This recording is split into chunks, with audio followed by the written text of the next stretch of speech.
Hello, everybody, and welcome back to the channel. And because lots of people have asked me to do it, we're going to talk about one of my favourite subjects. Oh dear. We did a Sheffield United special, and I got lots of questions. Will you do a Leeds special and will you do a Norwich special? So here we are. We're going to do a Norwich City special and get to the bottom of how the hell they are where they are. And to take me through this, please welcome excellent Norwich City writer and interviewer, Mr. Connor Southwell. How you doing, sir? Good. How are you? Yeah, I'm all right. I've been literally reading about Norwich all day, and now I'm going to talk about I was Norwich. going to So, say I can see you're really infused about this topic. It's great. look, I get credit from Norwich fans for being balanced, so I will try and keep this up and admire their jump from 14th to first in the space of however I many. don't I don't envy you. Doing it the other way around would be difficult. So Well, yeah, I it would can be appreciate the impossible because difficulties. it's never going to happen. But there we go. Look, when we did the Sheffield United one, Connor, we I deemed that the start point was basically Chris Wilder joining Yeah. Sheffield United. So I had a little look back, and I think the sensible place to start here is the 11th of May 2016. So we've got a little bit of ground to cover before we get to your potentially miraculous promotion that you're about to do. So 11th of May 2016, it's a 3-0 win for Sunderland at Everton. Norwich actually beat Watford 4-2 that day, but they're relegated to the Championship. So if you can cast your mind back to there, they've only been up 1 year, so it's all a bit yo-yo-y. Only going to be 2 years of parachute payments this time because they've only been up for 1 year. That's the second relegation in 3 seasons. What is the status of the club now, just relegated under Alex Neil? I think it's fair to say it's probably a little bit lost at the time. It was a club that had a lot of players on a lot of money, and probably fancied itself to get straight back to the Premier League with a coach who had got them there as well in a short 6 month stint. So I think around the club at the time it was probably more positive than you'd imagine because the fans would look at the squad on paper and go, well, we've got a Johnny Howson and we've got players like that who are capable of performing in the Championship as we'd seen only a year earlier. So it was the thought that if Alex Neil could get them going and perhaps refine the squad a little bit, namely up front where Norwich performed pretty poorly in that Premier League season, then all could be well again. So there was sort of an anticipation, perhaps an excitement at what was to come, and as we found out, it was to go quite the opposite. That's an absolutely perfect segue. Oh, am I feeding back? No, I'm not feeding back. Good. So, I will continue. So summer 2016, the big outgoing is Nathan Redmond to yeah, Southampton, but Alex Neil does get backed up here because in comes Pritchard, Oliveira. You mentioned about the need for a yeah. forward, and Sergi Canos. Norwich come down with a 55.1 million wage bill. We know that the average for the championship is around 25 million, and the money raised by Redmond is given to Alex Neil. When you mentioned, oh, we didn't score any goals in the Premier League. Here comes Pritchard, who's number 10. Here comes Oliveira, who's number 9. So what are the expectations? There were a lot of fans who weren't best pleased with Oliveira at the time. I remember that. From Benfica? Yes, yeah, Yeah. Benfica for about £5 million, and it was at that time a lot of money for someone who had a loan spell at Nottingham Forest and been a bit indifferent, albeit they've had rave reviews from their supporters. And obviously had a brief spell at Swansea as well. But he was a player that had never really sort of fitted in anywhere permanently. He had a lot of loan spells. I mean, everyone knows about his attitude and arguably his professionalism, although the club have been keen to downplay that recently. So with him, it was a case of let's see what happens. Alex Pritchard was the one you mentioned, which was the exciting one. I remember Norwich chasing Ross McCormack throughout the whole of that summer, and Pritchard actually got announced, I think, like 2 minutes before Ross McCormack got announced to Aston Villa. So it was a sense of a sucker punch, which later on happened to be a huge relief as everyone found out when McCormack went to Villa. But yeah, as you say, I think it was the biggest or the second biggest championship budget in history Norwich City had that season. So Alex Neil was definitely backed. He kept a lot of the squad from the Premier League season, and it was just a case of getting them firing and getting them going. But The squad dynamic at the time wasn't great. There were questions surrounding how in control of the dressing room he was. There was a lot of experienced operators, a lot of big operators in there who had decent careers, be it at Norwich or elsewhere. Um, so the signings were Neil's exciting only 34, 35 here at this point. at the time. Yeah, yeah. So he's coming from Hamilton, academical, albeit performed well in Scotland, but slightly at a smaller club. I think you would argue. So Norwich took a big gamble, done excellently in his run up to the Wembley final. Premier League could have been so different had of things have gone slightly differently. For example, had Norwich have gone up automatically, they'd have had more time to prep. Could have brought in the striker that they needed. It all felt quite rushed in that Premier League season for Alex Neil. It felt like it perhaps come a bit too soon, and I even cast my mind back now and say, had Norwich not have got promoted the season they did, and had it have been a year later, I think they would have been in the Keep better. your powder dry, sir. That might come up in about might come up in a few questions time. 31st of December 2016, Norwich end the year in 12th place. They're 7 points off the playoffs, but more importantly, Newcastle and Brighton are absolutely streaking away. So there's only one place. If you're Norwich's owner, there's only one place to play for, and it's a playoff place, so that can always be a bit iffy. Out goes Robbie Brady to Burnley. That was big money. And this is going to be a theme, actually. Norwich getting good money right the way through this period. Olsen goes off to Swansea. Canos, complete bust, goes back to Brentford. But he doesn't get as much money as he had in the summer, but he still gets a big chunk, which is spent on Yannick Wiltshire, the winger from Wigan. But you can start to see the club saying, right, there's 18 months of parachutes left. Let's now start to tighten this up. Can you start to see the Alex Neil kind of reign? Oh, this isn't long for this life. Yeah, well, it's funny because I remember Norwich going to St James's Park in the October of that year, and they were sitting top of the league. They were sitting top of the league, and I think had a fairly assailable lead at that point, and started really well. But there was still a massive disconnect between supporters and the team, because, as I say, these were players on big wages. They weren't players that fans felt they could connect with. And the style of football at the time was a bit muddled. They didn't have a clear philosophy of how they were trying to play. It was just a case of trying to get through games individually, which is always a Sounds like West Brom this season. yeah. I take a lot of West Brom this season. I think that's Norwich under Alex Neil. A lot of that. Slightly different now, obviously, with their situation, but in terms of how they kept their sort of core group from the league that came down, and I've tried to add to that and refine it a little bit for a push. Yeah, it reminds me a lot of Norwich, but yeah, it's fair to say the wheels came off after a really well. They were 3-1 up going into added time and lost 4-3 at St James's Park, and after that the wheels came off, and yeah, it was a pretty ghastly end for Alex Neil. On the 10th of March, then 2017, Alex Neil is fired with Norwich, 8th place. And this seems very clear. 10 games to go, 9 off the playoffs. They waited and waited and waited, and then when there was no chance. And these quotes allude to exactly what you said. So this is from Neil. We had a lot of players at the club for longer than 5 years, and we needed to start afresh. 13 of the 24 players in the first team squad were over 30. And when we went up the last time, they were 28, which is significantly different. It's when you're at your peak. We needed to rebuild. And the one thing I blame myself for is that I re-signed all the players to get us back up because they'd done it in the past. I should have taken more time and looked to alter the squad at that stage. Excuse me.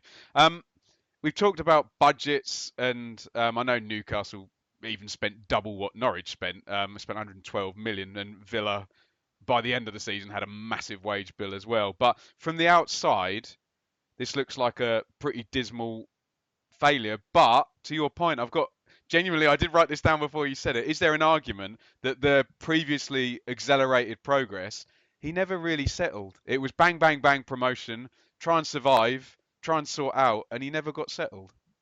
No, he didn't. He was sort of a victim of his own success initially. I think he had I remember him having a particularly fantastic away record when he first came in. I don't think he lost an away game until the Premier League season, although that might be wrong. But yeah, he then got in the Premier League after a fantastic win at Wembley, a day that Norwich City fans will never forget. And then After that, there was no bus parade, there was no celebration of promotion. All the players went on holiday, and it felt like a case of them trying to rebuild for the Premier League, and they were 2 weeks behind everyone else. Couldn't get the players in. Had a squad, as he said in his comments after he sacked, that was aging. It needed a bit of life injected into it because I mean everyone could see even prior to when Alex Neil came in, the squad wasn't probably good enough for Premier League survival. It didn't look good enough for Championship promotion at that point. And he came in January and brought in I think Tony Andrew from Hamilton.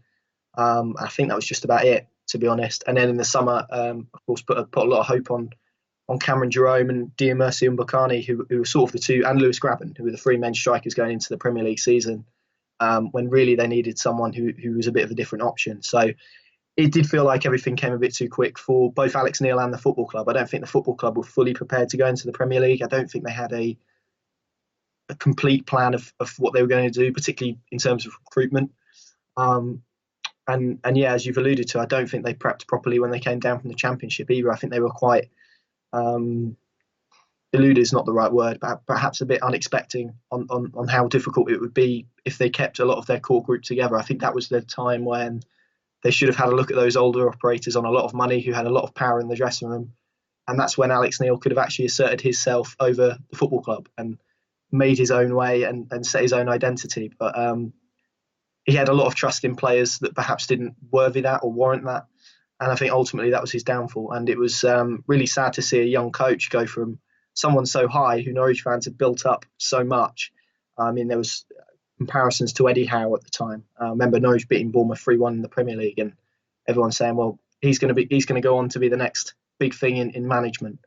And it's just not worked out. Obviously, he's doing a fantastic job at Preston now, but it did just feel like everything came too quickly for him and the football club. And in the end, it was, as you say, a bit bish bang wallop before he could actually settle down and focus on what he wanted to do. So it is a shame because he was a brilliant guy and you could see what he was trying to do, but the circumstances he found himself due to his own success at times was difficult.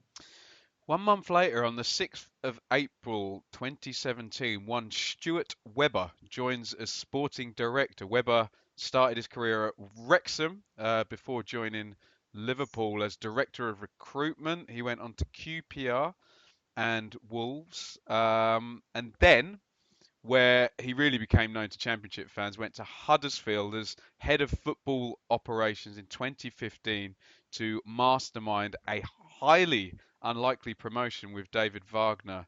Now, I've done this whole timeline.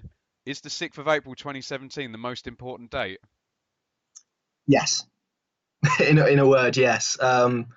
It just seems like the time that Norwich City woke up and accepted where it was, to be completely honest. I think there was a lot of ego, a lot of perhaps self-importance among people in the club, and the club itself perhaps thought it was or deserved to be at a much higher level than it was. And perhaps it was taking things for granted a little bit. And that goes for the supporters as well, I think, for a lot of things. The expectation surrounding the football club was so intense that whether that was Alex Neil or whether that was someone more experienced, they were never going to strive because everything was set up for an underperformance because, as I said before, it wasn't handled in the right way, relegation. And I mean that, I mean, it's no one's real fault. I just think the period and the timeline that we sort of established meant that didn't happen. There were transfers, obviously, that didn't go through, that had they have gone through, things could have been so much different. Had Norwich not have spent 3 months chasing Ross McCormack for £12 million and instead concerted their efforts to go in and hunting for a younger squad and a striker who is more dynamic and capable. Say Nelson Oliveira, had he have had a proper pre-season, there's so many ifs in the Norwich City timeline at that point. And that seemed to be the day the football club looked itself in the mirror and said, right, what the hell are we going to do with ourselves now? Where do we go? And had it not have been for Ed Balls, who I know a lot of people disagree with on a political level, and actually at a Norwich City supporting level, though not too many people who were pleased with him as a chairman throughout his tenure. But he spoke to Damien Comolli, who was quite high up at Liverpool, and he basically said, look, why don't Norwich City have this structure in place? Something that takes the emphasis off the manager and onto someone else who can sort of rule the head and set the club ethos and set the club identity, and letting a coach simply coach, which in English football at that time at least, less so now, was quite unpopular. I think in English football we have a culture where there has to be one man in charge who has all the power, and ultimately the buck stops with him. But And Connor, it's often these old school managers that are perpetuating that to ring fence their own position, definitely, isn't it? and it's when I mean going back to Ipswich for example, it's where I take issue with people like Mick McCarthy, not because they're not fantastic coaches and managers in their own right, but because they refuse to accept the times are moving. I mean, there was a Sam Allardyce clip a few years ago, him talking about the Premier League and how it's slowed down. It's not slowed down, it's just altered its dynamic because of the way a lot of clubs are structured. I think all bar four clubs in the Premier League have sporting directors or people under different titles, but ultimately do the same job. So for Norwich, it was a really odd period, to be honest, because there was a lot of apathy at the club. It wasn't a move that was met with too much fanfare. I mean, there was a fair bit of excitement, but it was sort of a club that it felt like it was sort of dying in its place a little bit.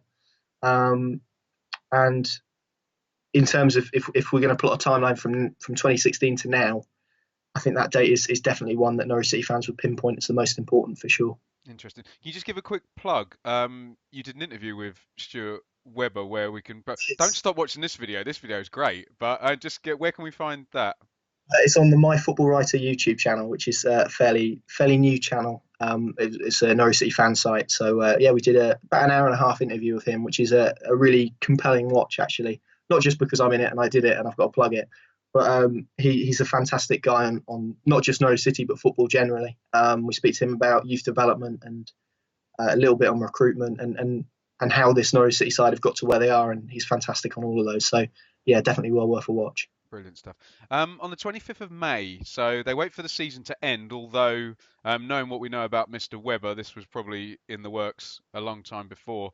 Daniel Farker is appointed Norwich manager. The naysayers from the outside said this is Huddersfield light, this is Huddersfield Mark II, it'll never work twice.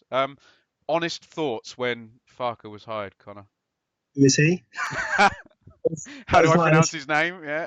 And then you get frantically Googling and you sort of, but yeah, the comparisons were there for all to see. And I think a lot of Norwich fans thought he's just trying to replicate what he did at Huddersfield. I mean, there were a lot of Norwich fans at that time who wanted David Wagner, but it was never going to be realistic given where Huddersfield were at the time that Webber joined. So, yeah, it did feel like he sort of settled for as Wagner like as he could without getting the man himself. Um, but then you read up more on him and you find out his record in youth development and the fact he's managed to maintain some fantastic long runs for Dortmund's second team, and ultimately has improved them no end after Wagner left. So he was an exciting appointment because for Norwich he was their first beyond Chris Hughton, who is Irish. Norwich had never had a foreign coach before, so there was a lot of ambiguity and a lot of probably excitement without reason to be excited. I think that's fair to say. There's not many people knew too much. And I think there's this perception of German managers, particularly in England at the moment, that any German manager who comes into the game is trying to be Jurgen Klopp. And so you get this image of a manager who presses high and is intense and the football's great. Um, but as we find out with Daniel Farker, that wasn't the case. It was a bit more classical music than rock and roll. Indeed. Fark and Webber start to build the squad here. There's 1 year left of the parachute payments.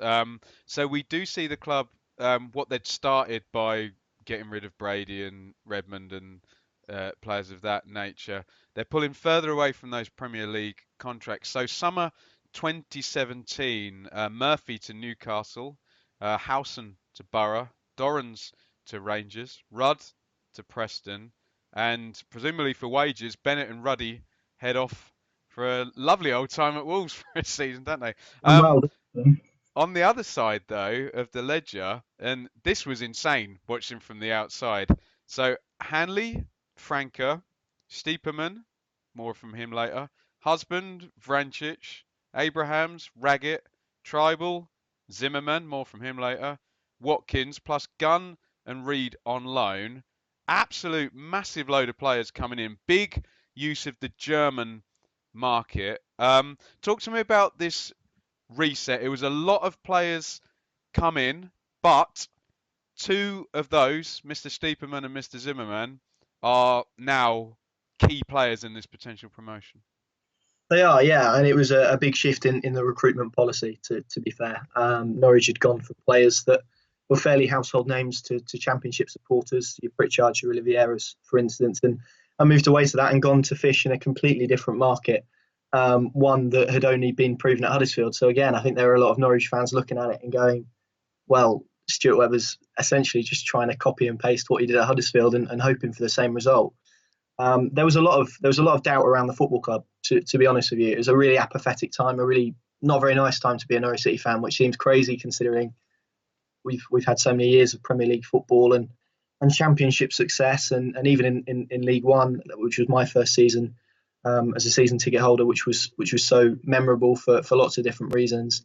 It felt like the club had stalled and regressed and gone backwards and gone to what it was in terms of being a run of the mill Championship side that had sort of accepted its fate and accepted the fact that it was in financial turmoil, which it was at the time, and anyone at the football club would tell you that. But for him and for Stuart Webber to plan in advance, which in my opinion should have been done a year previous when they came down, and revamp the squad realistically and in hindsight, which is always glorious.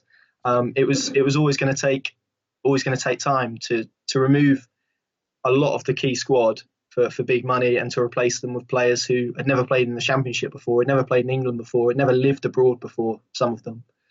It was always going to be a testing period for the football club, and one which would, in the end, test supporters' patience, test their nerves, make them question people in senior roles above Stuart Webber and Daniel Farker. And it was a time where it was pretty miserable going to Carrow Road, to be completely honest with you, because there was always talk that the club lacked ambition. And again, hindsight is a glorious thing, but you look at it now, and what it was actually doing was bracing itself for what would have been a really horrendous period had Daniel Farker not have had the courage and the faith in James Maddison and Josh Murphy and other youngsters as well, and said, actually, these are the players I'm going to build my team around because the football club needs that at this time. It was, and again, not at the time supporters didn't appreciate this, but last season was about so much more than winning games and getting to the playoffs. It was about altering the dynamic of a football club and essentially ripping the foundations of a football club and trying to instill new ones. It was always going to take a lengthy period of time, and but of course I can sit here now with Norwich sitting top of the league and say, oh, you need a season like that. At the time, there was little sympathy among supporters. I remember going to Carrow Road, and the atmosphere was pretty horrendous, to be honest. It was self-critical. The players couldn't really perform in an atmosphere of that nature because, as I say, that expectation that actually this should be a club fighting for the top six was still there because of the um, the history around it, I suppose, in terms of what they've done before. But that transfer window, as I say, is one that Norwich are now seeing the fruits of a year later. It's not one that was immediate and a quick fix at all. It was quite bold at that point to do what they did and to put their faith in players that hadn't been tested. Mm. I must point out a couple of busts in there, but the two I picked out, Stiepermann and Zimmerman, are in the team, and obviously Vrancic and Tribal not the bench options because they can do a job when they come in, but they're part of the squad. Um, to echo your point, so Norwich end the year, so 31st December 2017, 13th place, 10 points off the playoffs. And I went to a game just before Christmas at Carrow Road. Norwich lost 2-1 at home to Brentford. Pritchard and Maddison are trying to go in the same place and take the same ball and do the same job the whole time. You're right, the Barkley end, pretty short fuse for Mr. Farker. I do remember some a bit of an atmosphere there. Um, you've mentioned about the kind of like turnaround period and the kind of gap year, to use a terrible word, but did you actually start to see any of the style on the pitch yet, or was it just a change in the kind of personnel? Um, it appeared his football that he was playing last year seemed quite.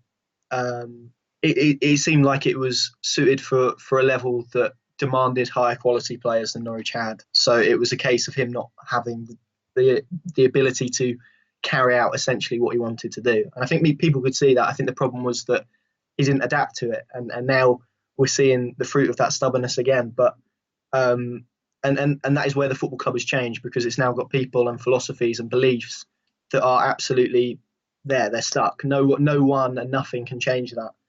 Um, but yeah, in terms of the players you've mentioned, Marco Steepman was playing left back last season, Hmm. and there are a lot of fans questioning whether he was a professional footballer, let alone someone who would develop into what he is now. Christoph Zimmermann, I remember watching him he was paired with Marcel Franke early on in the season, and neither of them performed. But if you were going to put your hat on which one would go on to have a fairly decent Norwich City career in the Championship, you'd have said Marcel Franke at that point. Obviously, it changed pretty quickly after that. But yeah, I think to an extent you could see what he was trying to do. It just didn't look like he had the resources to do it. It was a lot of square pegs in round holes. It was a team that was so unbalanced, it was untrue, so reliant on certain individuals, namely James Maddison, um, that actually it couldn't progress because it didn't have the right elements and the right parts to function. And at the time, it looked like a football club, particularly as you say after that Brentford defeat. I remember coming out of that game and thinking we're going to be in a relegation fight this season, let alone go on to actually achieve anything substantial. So it was, as I say, a really interesting period because it's not a season that I've experienced as a Norwich City fan. I've never had what I'd describe as a transitional season where the expectation is there perhaps externally, but internally it's a case of right, let's sort out what direction we're going in because as I say, it was a bit of a mess off the pitch. So it felt like everything was attempted to being sorted off the pitch and on the pitch stuff sort of fell secondary to that. Um, and I think that took a while for fans to grasp, to be honest. And to be honest, if you ask a lot of them, they probably say they still don't grasp it now. And so there'll be certain people who didn't understand why Norwich didn't take that final year of parachute payments and go and spend it on Premier League players to do a job in the Championship to get them back up. But as I say, you reflect on it now, and it makes so much sense. It's what a lot of Championship clubs have failed to do who come down. You used West Brom as an example earlier on. Absolutely, absolutely. You look at them and think if they got themselves set up in the right way and were accepting of where they were and sort of thought, right, how do we get this club going upwards again?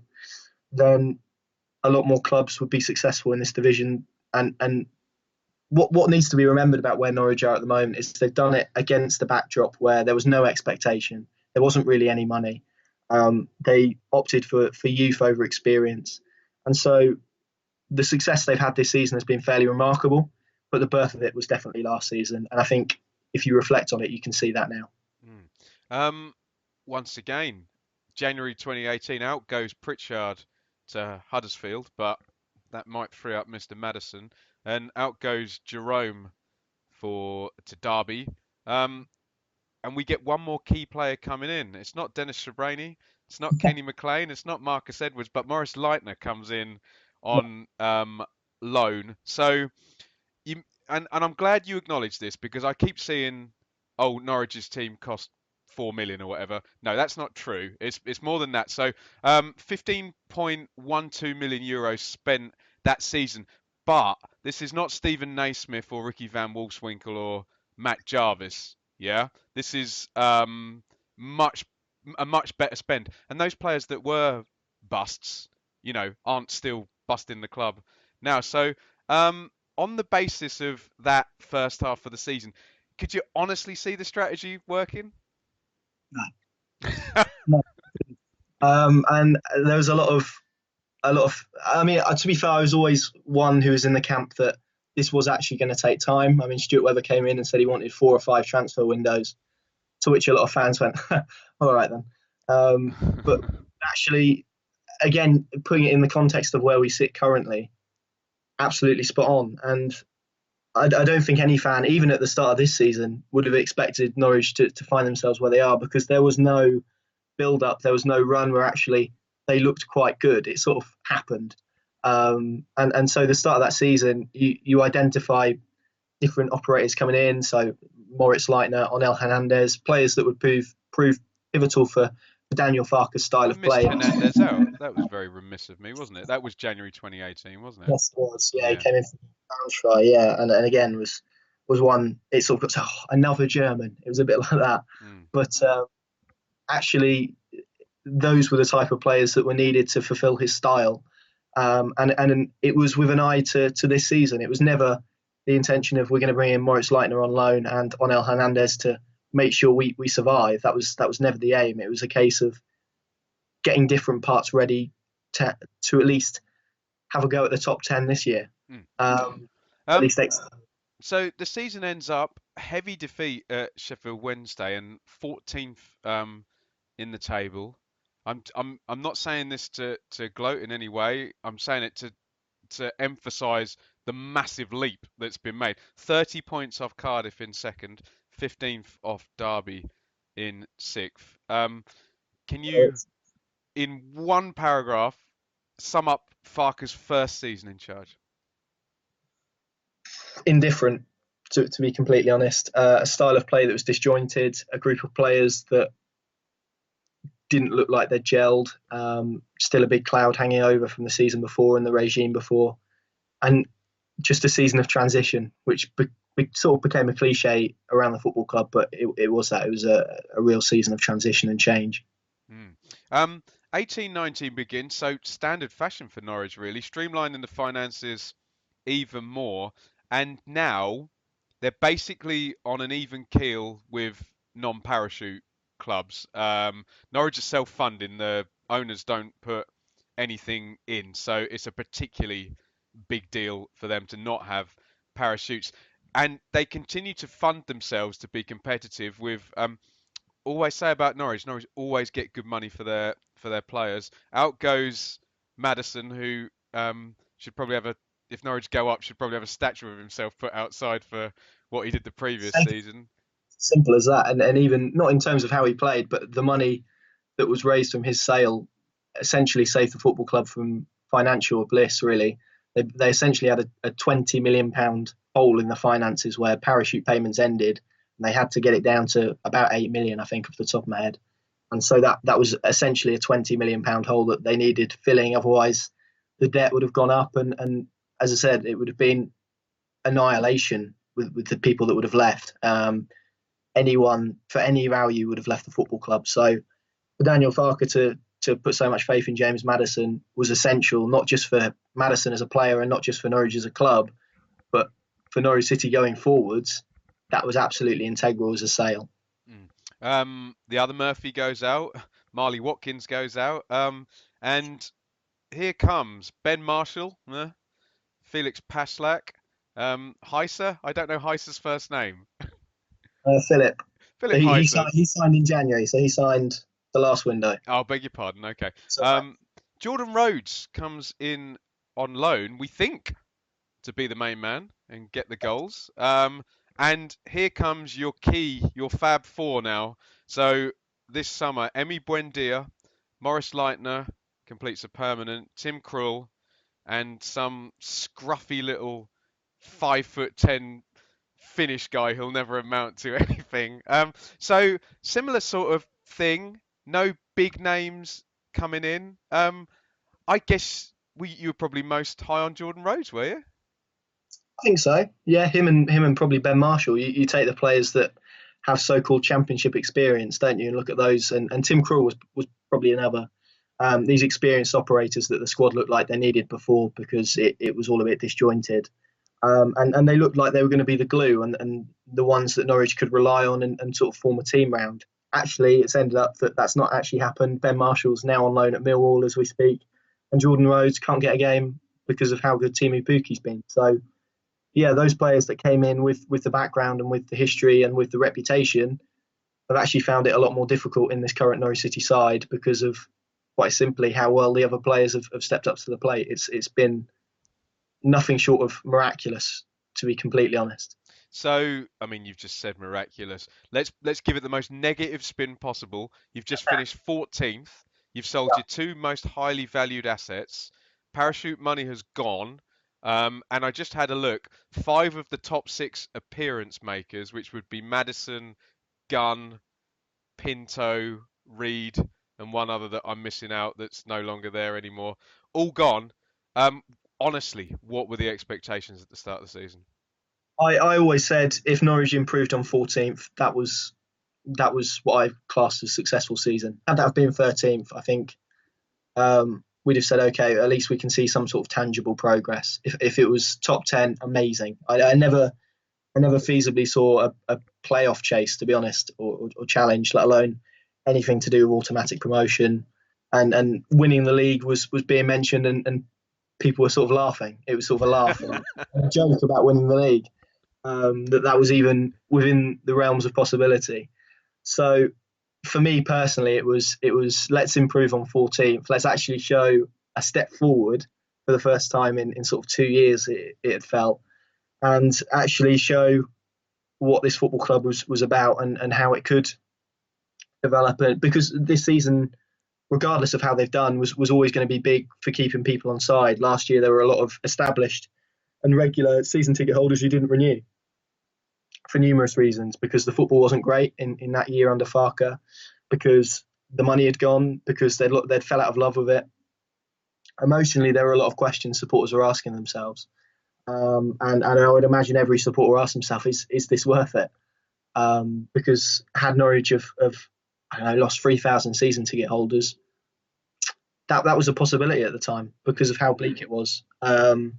And so for me and my expectations, it was always top 10, and I think people around that were sort of agreeing. I think it had to be an improvement on 14th. I mean, if Norwich sat here now with the expectations that they had at the start of the season, they were sitting in ninth and say 4 points off the playoffs. People go, that's a fairly decent season. Probably not successful, but what's definitely one that you could take and move forward from.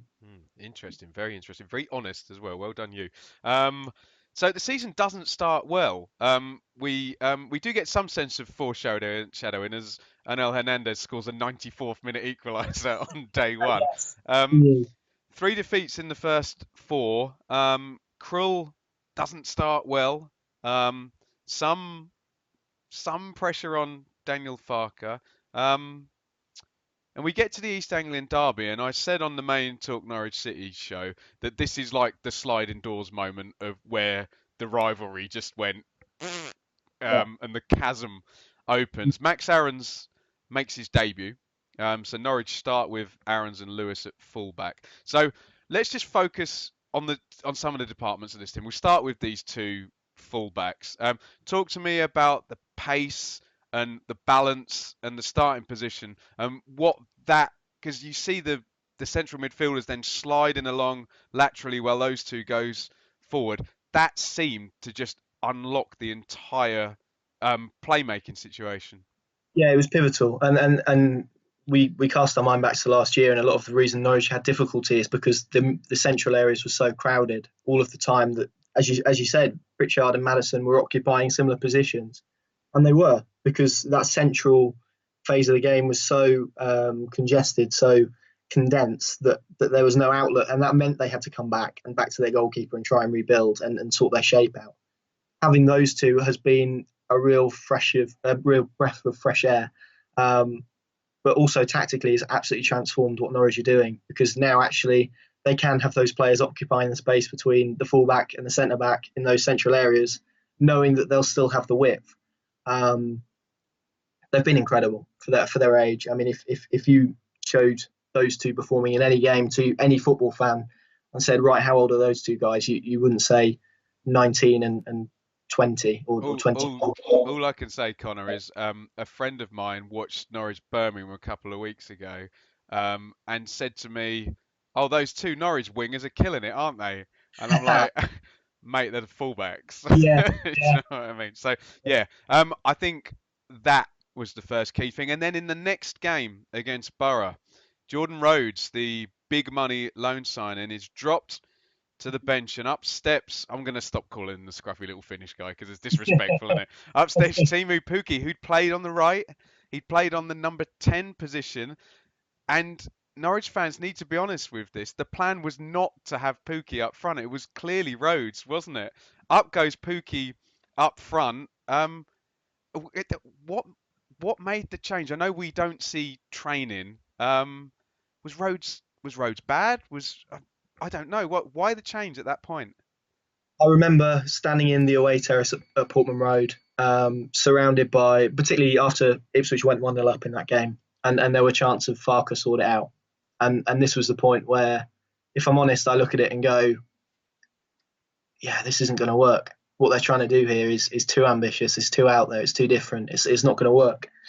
Um, and they claw themselves, get through that game, and Borough comes along after, I think, an international break, if I'm right.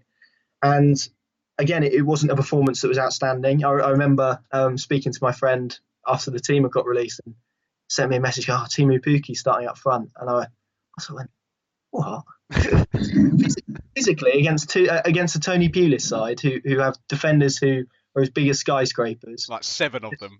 Yeah, exactly. To play this guy who's 5'7" or however tall he is, that seemed outrageous to me. A really bold move. It seemed like a Jordan Rhodes game to a T.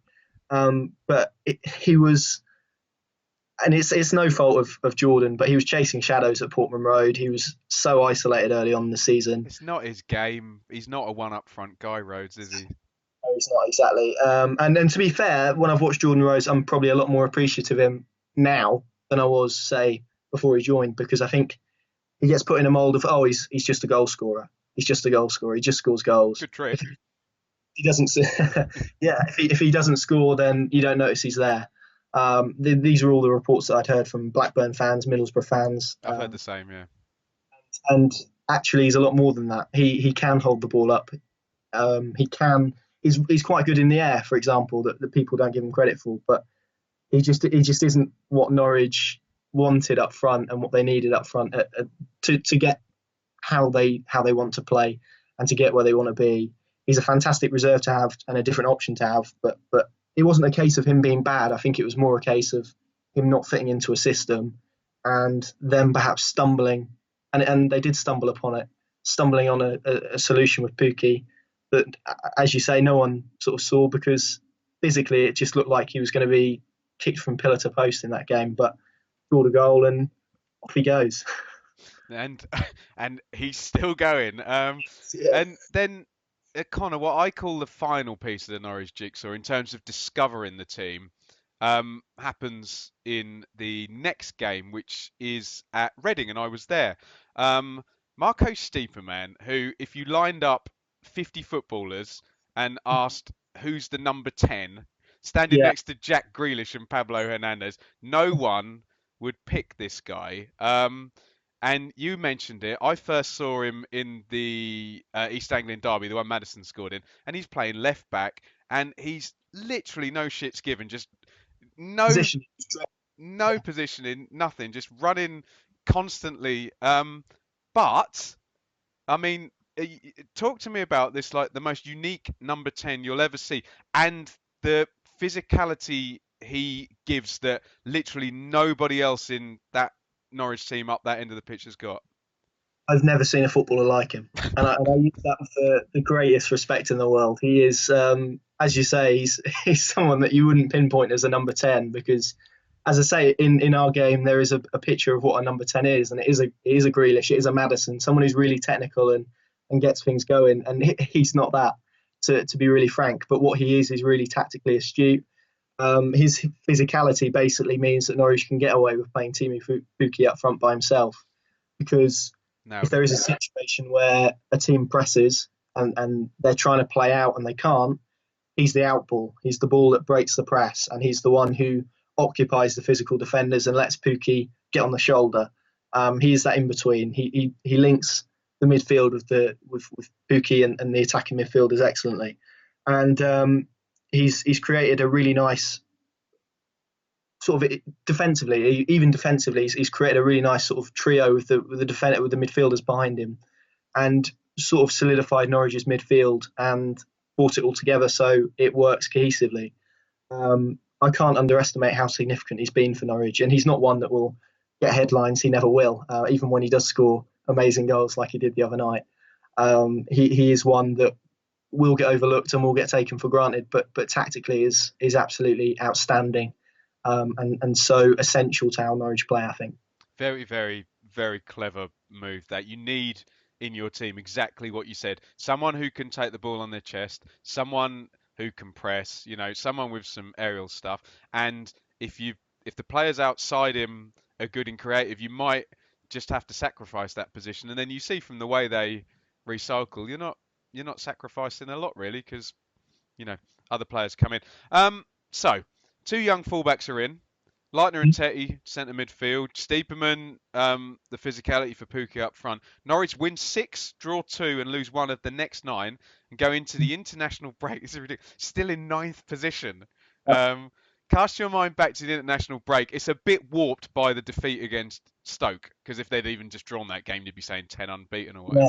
whatever. What are the expectations? The team's kind of forming in front of you. They're in really nice form, but they're still 9th in the table.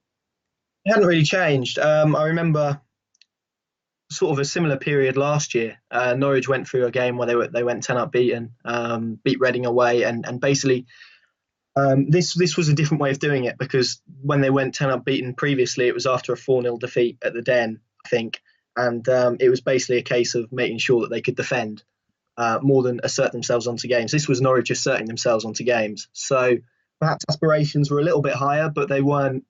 This is a side that could get promotion. And to be honest, they haven't been that until February, at least for me, mainly because it's not good for the heart rate. but no, it was a case of, okay, this is a good run. They've got themselves foundations. This is perhaps, if you were going to be optimistic, this is where this team could get to. This was the ceiling. And if they can maintain it, then who knows, maybe they could sneak into the playoffs. But it was never a case of dreams running away, and it was never a case of supporters getting carried away. It was a case of, this is a great moment. And as you say, they went into it off the back of that loss to Stoke, which I remember. And I still don't know how Stoke won that football match, even now, because they didn't want the football. Every time they got it, they kicked it back down the pitch. It was 2 banks of 4. It was just solid, and Norwich just couldn't break them down. It was an incredible game of football. But yeah, they didn't change, to be completely honest. And I think any Norwich fan that sort of had pinned their colours to the mast and say this team's going to get promoted, they're probably lying. Norwich come back from that international break absolutely on fire, though. 3rd of November, they go to Hillsborough and win 4-0. Their 4th straight win to go top of the league. 8 wins in 10 games. We move on to the 10th of November, where Norwich play Millwall at Carrow Road. And this is a key game, Connor, because after 16 months of Farker, I think, and I've looked through all the teams here, I think you see the complete team. So you get Krull, Aarons, Zimmerman, Klose, Lewis, Leitner, Tetty, Hernandez, Stiepermann, Buendia, Pukki. I think that's the finished team. It came in dribs and drabs.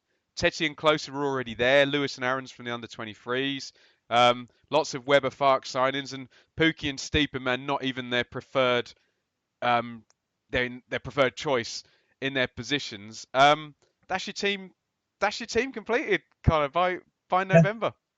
Yeah, and you look at that team. You've mentioned some of the operators there. They were players that weren't really fancied by anyone else. Timu Pukki, English. I think Reading were linked to him, but there were English clubs certainly who had interest that were put off by his stint in Scotland with Celtic, and that's actually where Norwich looked at him and went, actually no, that's a player we're going to take a risk with, and if it doesn't work, it's a free transfer. We'll make some money off it. Emi Buendia is another example of a case of just clever recruitment more than anything else. Looking in markets that other people wouldn't look in. Just analysing videos and looking at stats and making sure their scouts are up to date with it. I think there was an interview recently with Kieran Scott, who's the head of recruitment at Norwich, who basically said he went to watch Emi Buendia for Cultural Leonesa, where he's at on loan last year, in the second tier of Spanish football, and he was amazed there wasn't more scouts there. It was just him watching Emi Buendia, and he said the decision was made in 10 minutes about signing him. And then you go back and you say Moritz Leitner, again, another player who had built up a reputation of not being very professional, hadn't really found a home, Sort of had gone to Lazio, hadn't worked out. There were questions about his attitude, and came to Norwich on loan, really to rebuild his career and get some game time because it wasn't working for him at Augsburg. Had a fantastic relationship with Daniel Farke from Borussia Dortmund, and it was a case of someone that he trusted, and he almost found a home here. Alex Setti, as you said, was already here. But for me, the bravest decision has been that back line, and it has been all season, because you look at it, Christoph Zimmermann, the fourth tier of Germany, where he was barely professional, let alone established or anything like that. It's not a case of Norwich signing someone from the second tier of German football and people saying, well, that's a bit of a risk. This was as big a risk as you can make in football. He was essentially playing part time in Germany, and he's come in and has been absolutely outstanding. A player who, Norwich played Arsenal in the League Cup last season, for example, and Arsene Wenger pointed at him and said to Daniel Farke, where did you find him? And to then, as you say, have the confidence in the two fullbacks to come from the academy and to actually say, okay, I'm going to pick 18-year-old Max Aarons over 28-year-old Ivo Pinto, who's played in the Champions League and is capped for his under-21s internationally. That is where Daniel Farke has set his precedent and been so different to any other coach. Now, if I put a 28-year-old right back next to an 18-year-old right back and said to Mick McCarthy, which one do you prefer? I mean, the answer's pretty conclusive, isn't it, right? Yep. And it probably is for most coaches, but not Daniel Farke. He believes in players. Jamal Lewis, for example, made his full first team start on a day where Norwich had just lost to Brentford at home and it was all a bit toxic. And he threw in Jamal Lewis. The rest is history. So this Norwich City story is really categorised by risk-taking, intelligence, understanding, and belief. And those are the four real examples. They knew what they wanted to do from the start. They knew that they were going to have to cut the cloth and they were going to have to sign players that fans would go, who the hell's that? But it was one they knew that if they stuck with and had patience with, that eventually it could blossom fruit. And if it did, the fruit would be exceptional. And I think now we're seeing how exceptional the fruit is. And what I like from the outside is I like the balance, and you mentioned that word earlier. I mean, Krul could be better with his feet, but then you've got the two centre halves who can both play and both head it. You've got the fullbacks who have got such good pace and balance. Again, they can open their bodies out and play.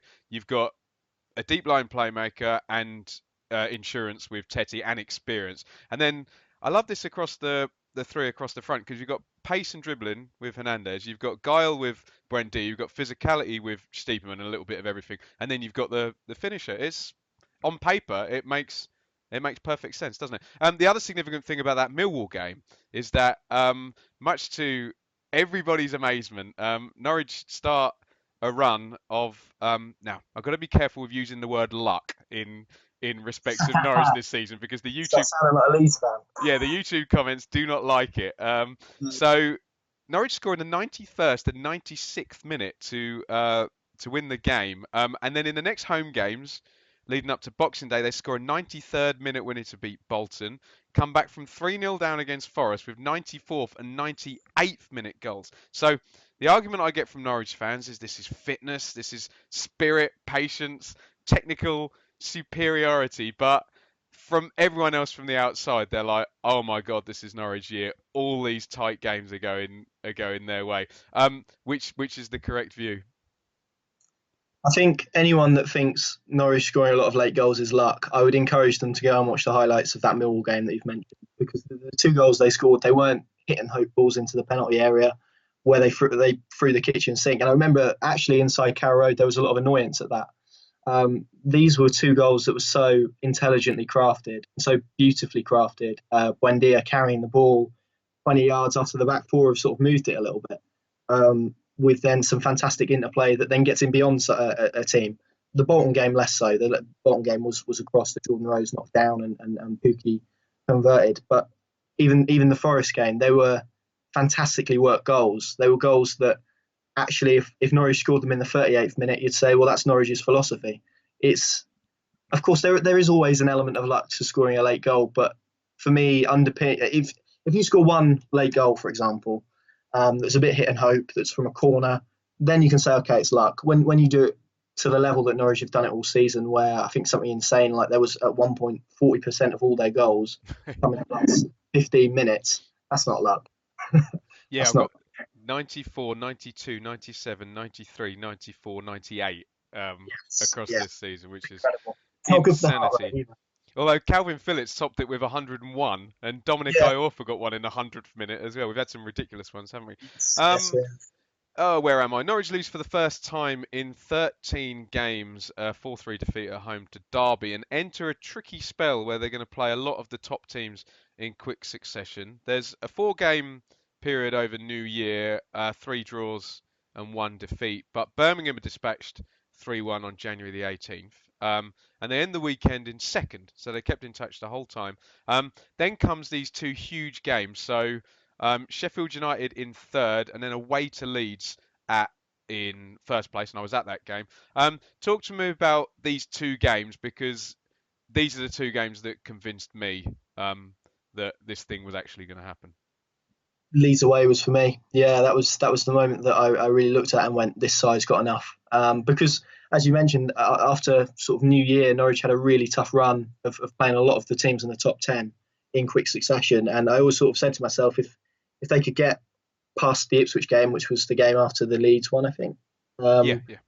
um, still in touching distance of the top two, then I think it was probably theirs to lose. They came out of that sitting top of the league, so perhaps they exceeded my expectations to some degree. But that Leeds performance was and still is probably the most complete and probably the best performance I've seen of any championship side this season. And I say that taking off the yellow and green paraphernalia. Um, they were superb that night. The way they controlled the ball out of possession.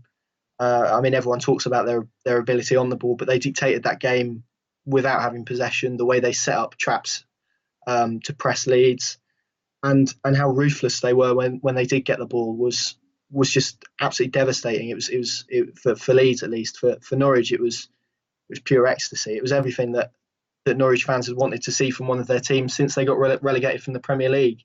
And it did feel like that was the night that Norfolk switched and that people really did start to believe. And you take that as a game and as a performance, it's certainly Norwich's best of the season and probably of any season for a long time that I can think of. Anyway, I thought they were absolutely superb and probably unlucky that they conceded the goal at the end because 3-0 probably would have been a fair reflection on that game. But to dismantle the side that everyone had sort of earmarked as promotion favourites. I mean, I remember them coming to Carrow Road in August and turning around to my sister who I go to football with and saying this team will be champions. They'll win the championship. So then it's 6 months down the line and to be comfortably beating them at Ellen Road and with a performance that was unbelievable.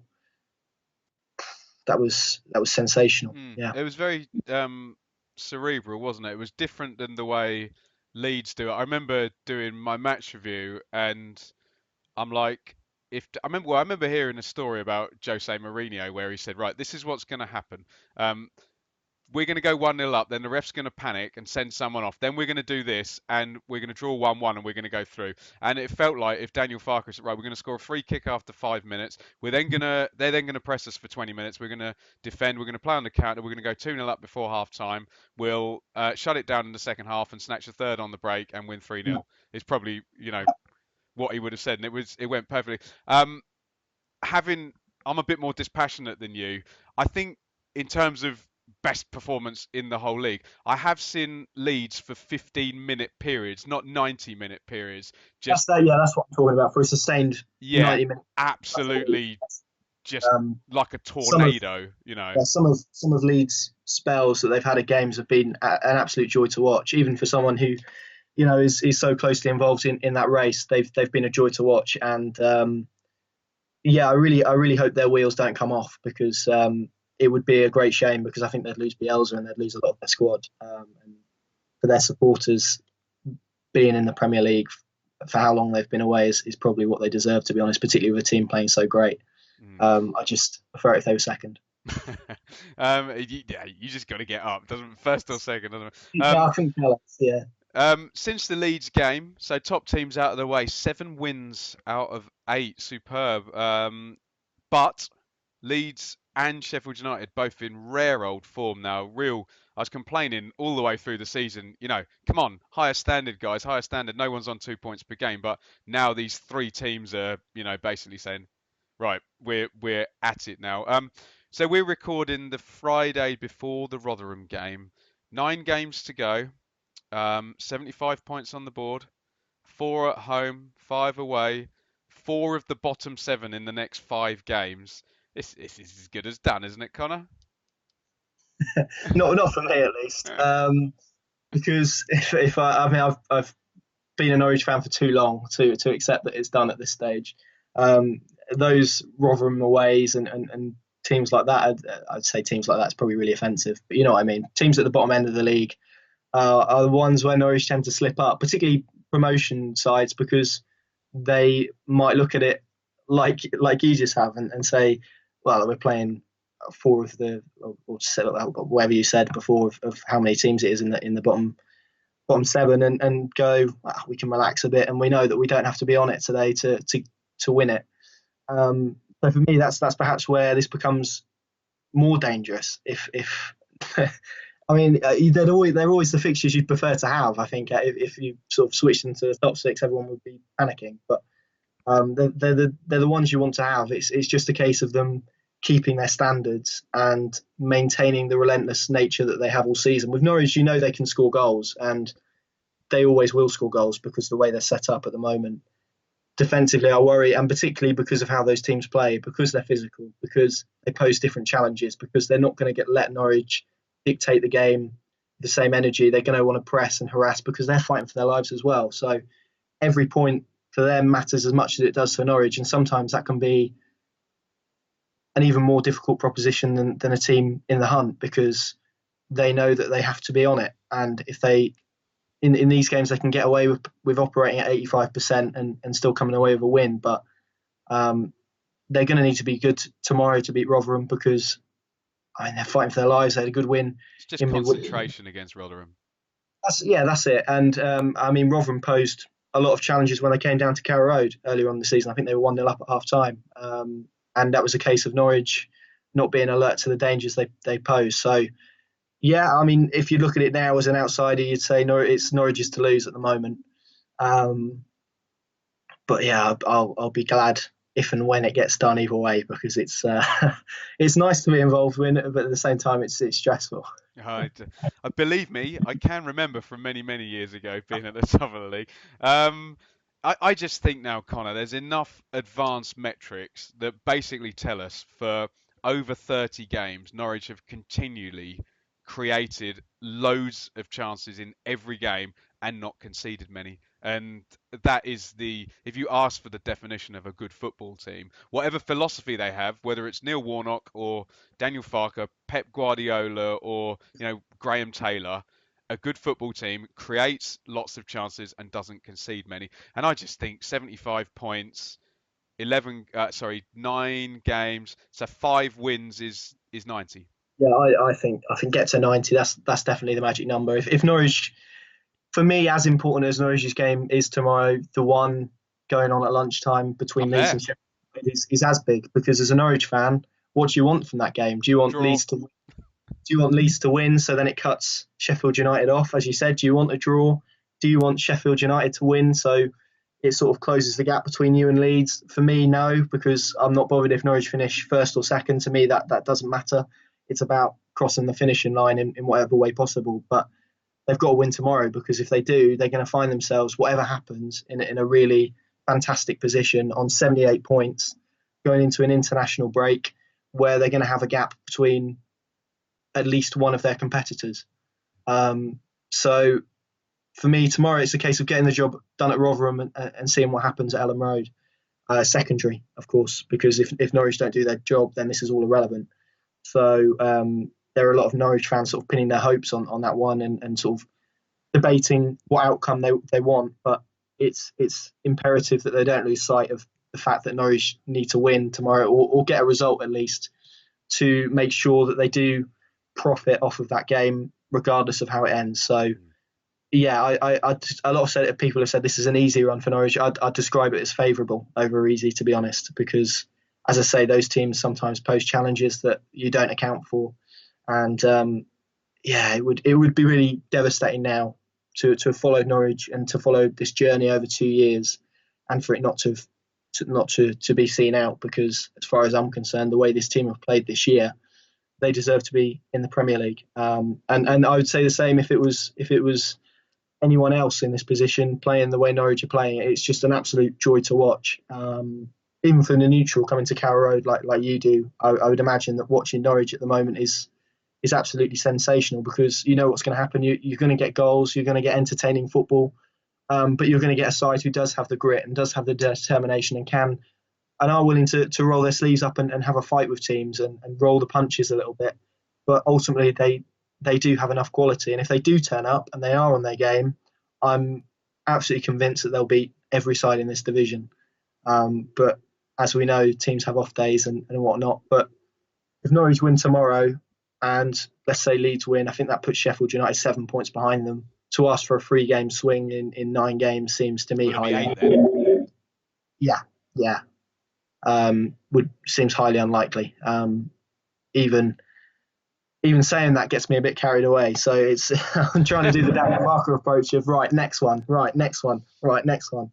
Um, but yeah, it's beginning to feel real. It's beginning to feel a lot more palpable than it did even 2 months ago, when everyone was sort of saying Norwich will fall away, Norwich will fall away, and they haven't. And for all of the doubts that everyone has and every Norwich supporter will have, to get this far into a season and be top of the league, that's not luck. That's not anything else. That's because you have a really good side and because you deserve to be there. Well, let's go on to the L word because I feel this needs addressing now. I did a video with Kieran Maguire, the football finance expert. In the video, Kieran Maguire used the term they lucked out with some of their signings, to which my phone started bleeping quite a lot, with lots of Norwich fans getting extremely cross about the use of the word luck. So before I pose this hypothesis to you, Connor, I am going to state twice for the record that Norwich have not fluked their way to the top. No one is saying that Norwich are top of the league 100% purely because of luck. I hope everybody understands that. But let me just give you the case for the defence, and that looking from the outside, I won't use the word luck, but I will use the term perfect storm, maybe.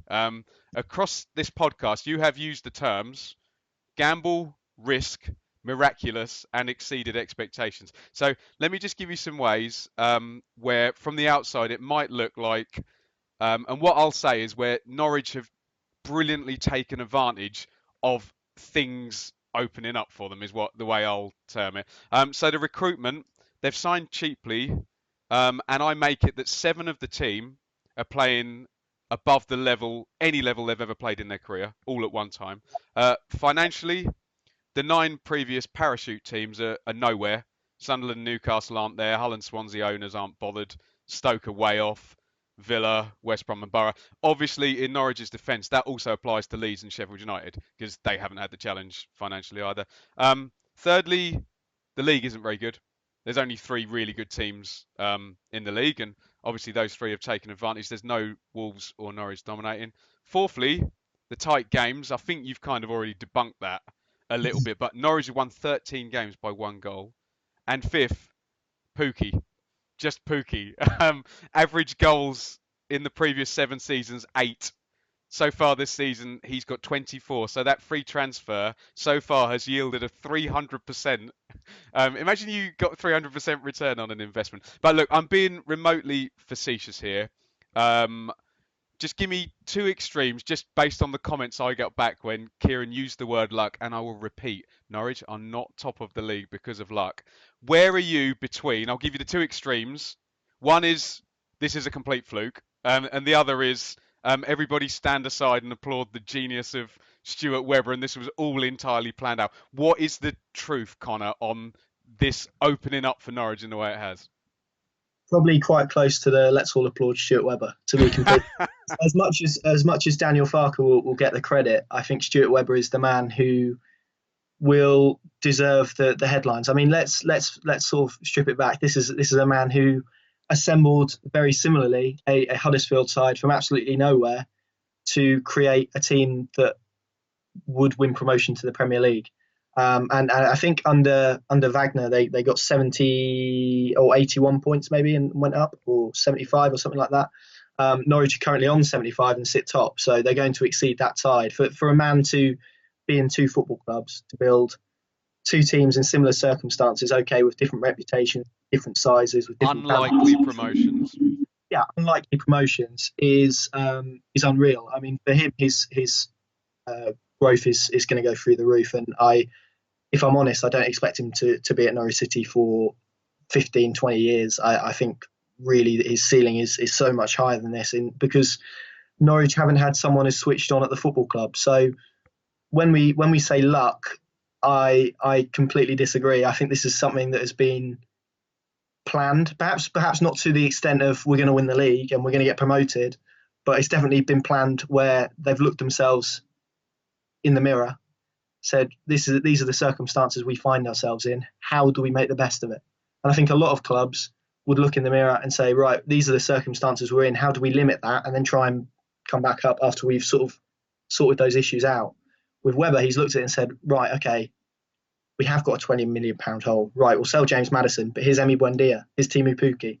Those examples of recruitment are examples of doing things a bit differently, of going to look in different markets, not spending £2 million on a League One player, but instead buying 4 German players from the second tier who are probably better players, if we're being honest.